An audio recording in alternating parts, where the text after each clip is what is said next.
757 had hit the Pentagon. But as we went through all these photographs, we could find no pictures whatsoever showing a tail, a nose, a fuselage, wings, engine, wheels, luggage, seats, nothing. There were no photographs showing any recognizable wreckage from a 757. No tail, no fuselage, no wings, no wheels, no engines, no seats, no luggage, nothing on the outside of the Pentagon.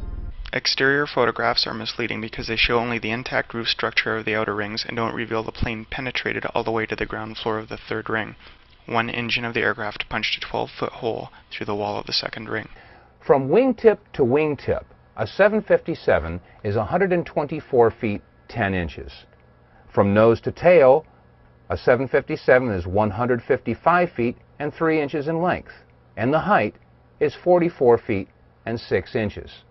Airplanes do not make clean outline holes in buildings they collide with any more than cars make clean outline holes in walls they collide with.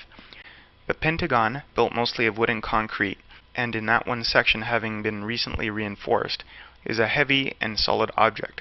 Jet aircraft are thin and lightweight. There are sub-assemblies which are heavy and solid, such as the engines, the frames supporting the landing gear, cockpit avionics, the portable water tanks, APU, etc. On impact, these would break loose from the aircraft and continue forward, producing smaller holes. Is this the only security camera that was on at the Pentagon? The Pentagon. This is the nerve center for the United States military, supposedly the most secure building in the country. And this is the only video footage that was available? I remember getting a call from the fire department commander telling me that they were not sure they were going to be able to contain the fire. And I said, you know, we've had such terrible loss of life. Maybe the smartest thing to do is pull it. And they made that decision to pull, and then we watched the building collapse. About an hour ago, World Trade Center building number 7 collapsed. A 42-story building, weakened by the devastation that had occurred earlier today. What is that brief flash that occurs just as the plane makes impact? Now, there are some that would say that this is a trick of light, a reflection. Well, let's keep in mind that if you hold a mirror in your hand and reflect the sun's rays, that reflection only goes where you aim that reflection. So a reflection should only be seen from one particular angle. Just as the plane makes impact, there is a flash. Note the shadow rising from the lower right of the Trade Center tower, and keep in mind that the shadow won't reach the impact point before the plane and vice versa. This is very important because the flash occurs before the shadow and the plane meet. On the in-plain sight version of this footage, I believe the flash appears to come before impact due to too much image processing. The softening of the image makes the flash boundary compete with the shadow boundary, pushing the shadow boundary back until the flash disappears. When looking at the raw footage, I don't think you can prove or disprove the flash comes before impact. I was heading in northbound on 27, and the traffic this morning, it was, a typical rush hour, had ground to a standstill, and I looked off, looked out my window, I saw this plane, a jet, American Airlines jet coming, and I thought, this doesn't add up, it's really low, and I saw it just went, it was like a cruise missile with wings, went right there and slammed right into the Pentagon. Huge explosion, great ball of fire, and smoke started billowing out, and then it was just chaos on the highway as people either tried to move around the traffic and go down either forward or backwards. We had a lady who was in front of me who was backing up and screaming, "Everybody go back, they've hit the Pentagon." And, it's just sheer terror. Look. I realize this is not a rebuttal of every point raised in the Pentagon animation and in plain sight video. They raise a lot of points which I think are worthy of discussion. Do I think a missile hit the Pentagon? Not really, and that has nothing to do with the photos I've shown of airplane wreckage. It just seems logistically very difficult for the Bush administration to try to pull something like that off, even if they wanted to. They don't seem quite competent enough for that.